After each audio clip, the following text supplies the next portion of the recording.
Hallie with Handmade by Hallie. Welcome to my next video.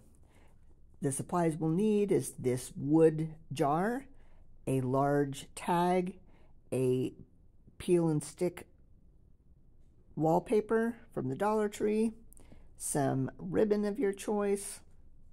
We're going to use this cute spring, some red paint, some white paint, and some black paint, and of course a paintbrush. Let's get started. So the first thing that we're going to do is take off this jute and this metal topper. Gonna cut off any extra paper and peel off any paper that's peeling. This won't matter too much because we're gonna cover all of the front of this. So the next part we're gonna do is take off the tail of this bunny.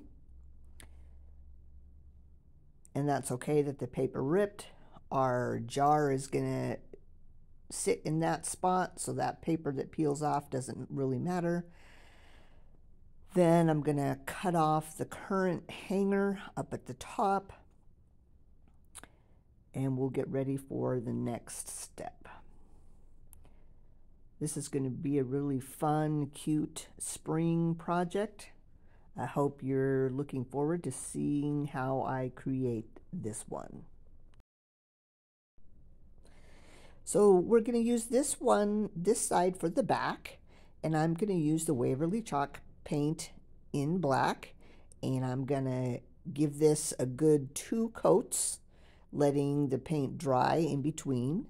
Then we're going to flip it over, and we're going to paint the other side, and we're going to let that dry in between doing 2 coats on this. Next, I'm going to use the white glue and put some on this large tag, and I did end up pouring way too much on here, so as I'm spreading this out, I'm wiping the excess off of my paintbrush. I don't know what I was thinking when I poured it out, but you don't want too much. Might affect the way that the top color of the paint goes on. So I'm going to take my paintbrush and dip it in my paint and put some of the plaster color, trying to make my brush strokes as even as I can, and make sure to get a little bit on the sides to make sure that that matches. And then I'm going to let this dry thoroughly before I go on to the next step. While the paint is drying, we're going to put this peel and stick tile onto the front of our mason jar. And even though this is peel and stick, I'm going to add some adhesive and some hot glue so that this will stick permanently, because I don't want this to be able to come off. My glue gun was giving me fits, so I'm trying to get the glue to come out. But we got enough on there. And we're just going to line this up, press it evenly, and then I'm going to turn it over and use my X-Acto knife and cut around this. And this gives us a nice clean edge doing it this way.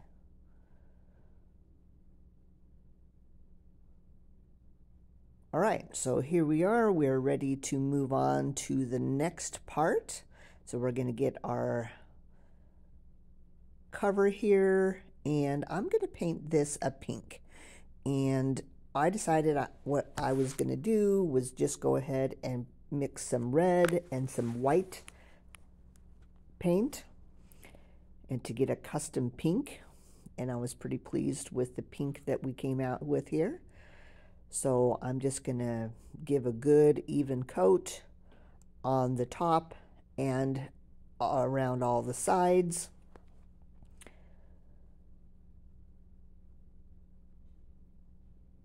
And I decided to go ahead and just move my whole paper around so I can get the top side rather than getting my fingers all dirty. Now we're just going to take that white paint, and with a dry brush, we're just going to lightly brush it over the top, and that just brings out that pretty pattern that's in the tile. And then I'm just going to do the dry brush on the sides, looking that all this is matching, and I like the pretty spring color that this ends up coming out to be. So next we are going to put that metal piece back on the top, and I'm going to peel off as much of that paper as I can get. Going to use some of that adhesive glue from the Dollar Tree, a couple of dots of that, and then a little bit of hot glue. And then we'll put it in place. Do be careful when after you get the hot glue on there, because you will feel that hotness through that metal.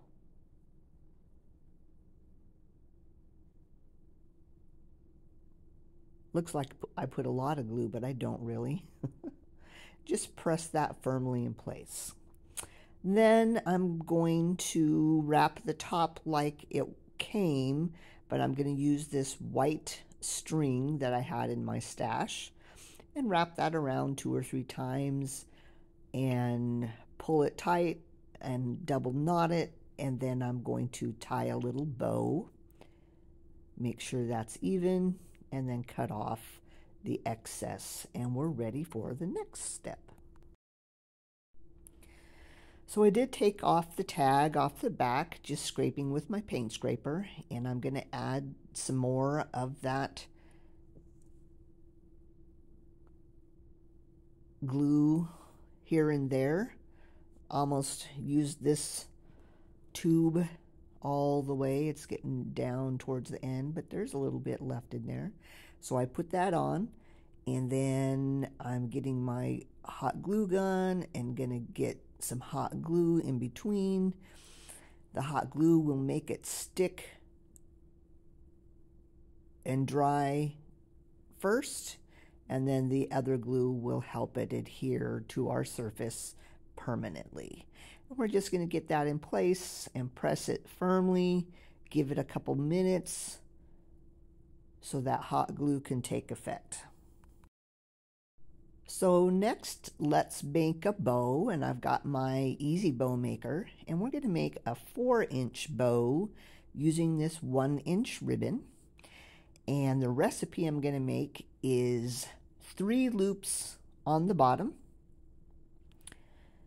Then the next color I'm going to use is a plain white, and I'm going to use 2 loops of the white on each side, making each loop smaller than the previous row, and then put that colorful one and do 1 loop on each side. So our recipe is 3, 2, and 1. And I'm going to pull that off and grab a zip tie and wrap a zip tie around the center and pull that tight and cut off the end. Then I do decide to cover that zip tie with this really small velvety ribbon that matches the blue on here. So that's what I'm doing here, is putting that around the zip tie so that blends into the project. We'll arrange it just a little bit, put some glue on here, and let that set before we fluff it all the way. So next we're making a hanger, and I've just taken some of that white string and put some of the wood beads I got from Hobby Lobby, and I put that string through the hole, double knot it, and cut the knot. So now that our bow is stuck to our board, we can fluff to our desired outcome. Then I'm going to trim the tails. With this one, we don't want the tails too long. So I'm doing that, kind of getting them to the shape and position that I want. And then I decided that I wanted something else with this that I didn't put in my materials in the beginning. I decided to add some florals. So I have these really pretty blue flowers, and I'm going to cut some extra greens off to fill in. And I'm going to cut 3 blue flowers for each side. So that's 6 total. Then I'm going to cut this yellow filler. It's a really fun, flowing kind of thing. And just cut 4 small pieces off. We don't need a lot. And then we're going to use 3 of these little rosebuds on each side.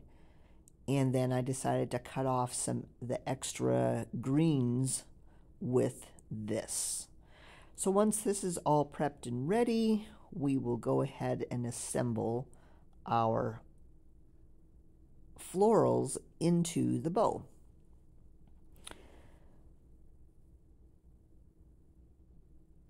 And I'm just making sure that everything's cut to size. And you can see as I'm putting these in here, I'm deciding those are a little bit too long, so I cut them out and put them back in.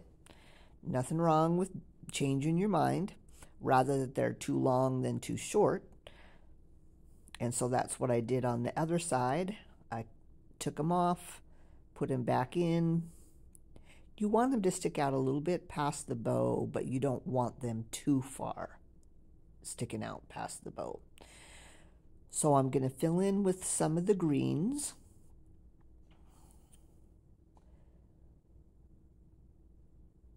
So that's what I'm doing here.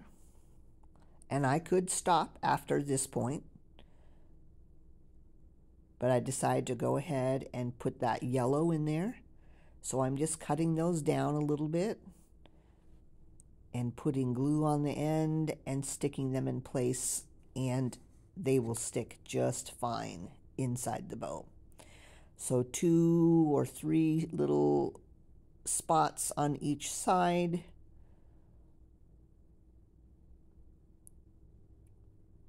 Making one side almost an exact mirror as much as I can of what I've already done. I like to do florals or flowers in my projects. Hopefully this is a new one for you and you'll decide to do something similar in your project.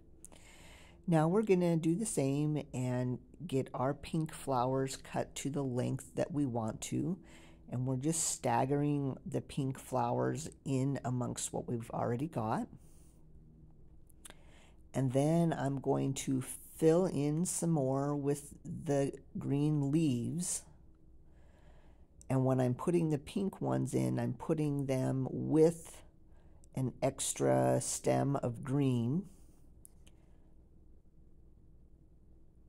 And what this does is just adds lots of different textures to what we're doing.